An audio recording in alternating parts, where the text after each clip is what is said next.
এই ছবিটি দেখুন। গতকালকেও সে বেঁচে ছিল, হয়তো মায়ের কোলে হাসছিল, বাবার হাতটা ধরে খেলছিল, কিন্তু আজ সে আর নেই। তার ছোট্ট জীবনটাকে ছিনিয়ে নিয়েছে ইসরায়েলি বোমার নৃশংস আঘাত। গাজার মাটিতে তার রক্ত ঝরেছে, তার স্বপ্নগুলো ধ্বংসস্তূপের নিচে চাপা পড়ে গেছে।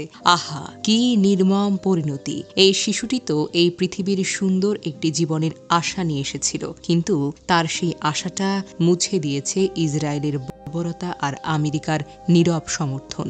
সেহরির পর গাজার আকাশে ভেসে আসে ফজরের আজানের ধ্বনি, কিন্তু এই আজানটা ছিল অন্যরকম। মুয়াজ্জিনের কণ্ঠে ছিল কান্নার সুর, আর্তনাদের ছায়া। তিনি যেন কাঁদতে কাঁদতে আল্লাহর কাছে ফরিয়াদ করছিলেন। চারিদিকে ধ্বংসস্তূপ, রক্তের দাগ আর মানুষের আত্মচিৎকার। এই আজান যেন এক নিস্তব্ধ নীরবতার প্রতিধ্বনি হয়ে গাজার আকাশে ছড়িয়ে পড়ল। কি নির্মম দৃশ্য! একদিকে ধ্বংসের ধোঁয়া, অন্যদিকে মায়েদের বিলাপ আর শিশুদের নিথর দেহ। এই বাস্তবতা দেখে মানুষের হৃদয় না কেঁপে কি পারে?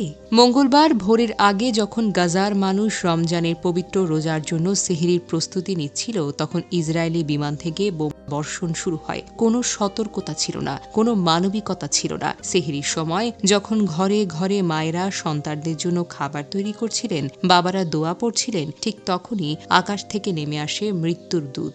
এক রাতেই 400-র বেশি মানুষ শহীদ হয়ে গেছেন। শিশু, নারী, বৃদ্ধ, কেউ রক্ষা পায়নি। অনেকে সেহরির খাবারটা মুখে না দিয়েই রোজার নিয়তে শহীদ হয়ে গেছেন। গাজার স্বাস্থ্য মন্ত্রণালয় জানিয়েছে, এই হামলায় শতাধিক শিশু প্রাণ হারিয়েছে, যাদের মধ্যে এই ছবির শিশুটিও হল একজন।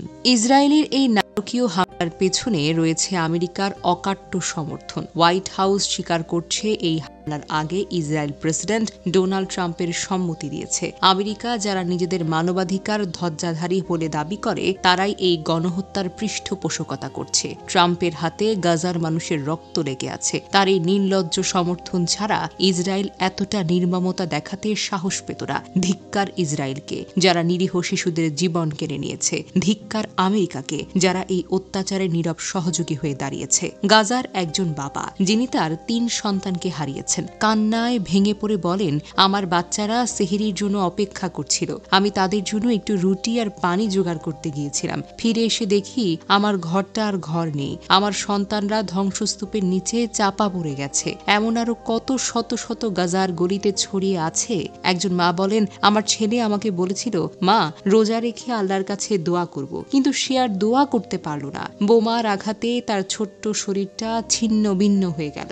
এই হামলায় গাজার শরণার্থী শিবির, স্কুল, মসজিদ কিছুই বাদ যায়নি। জাতিসংঘের এক প্রতিবেদনে বলা হয়েছে, গত 1 দশকে ইসরায়েলি হামলায় গাজায় প্রায় 50,000-এর বেশি মানুষ শহীদ হয়েছে, যাদের অর্ধেকেরই বেশি হল শিশু ও নারী। এই সাম্প্রতিক হামলা শুধু সংখ্যা বাড়িয়েছে তা নয়, গাজার মানুষের আশা ভরসাকেও মাটিতে মিশিয়ে দিয়েছে। একজন বেঁচে থাকা তরুণ বলেন, আমরা শান্তি চাই, আমরা বাঁচতে চাই, কিন্তু ইসরায়েল আর আমেরিকা আমাদের বাঁচতে দিচ্ছে না। আমরা যখন দিন গুনছি ঈদের আনন্দের জন্য, গাজার মানুষের জন্য প্রতিটি দিন শোকের ছায়ায় ঢাকা। এই ছবির শিশুটির মতো আরো কত শিশু প্রত্যেক দিন প্রাণ হারাচ্ছে, কত বাবা মা, কত সন্তান হারিয়ে বুক চাপড়াচ্ছে। ইসরায়েলের এই বর্বরতা আর আমেরিকার এই নীরবতা মানবতার মুখে কালি লেপন করছে।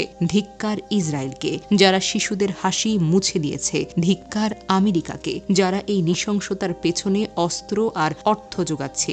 গাজার এই রক্তাক্ত ভোর আমাদের সবাইকে প্রশ্ন করছে, এই অত্যাচার কবে থামবে? কবে এই শিশুরা আবারও হাসতে পারবে?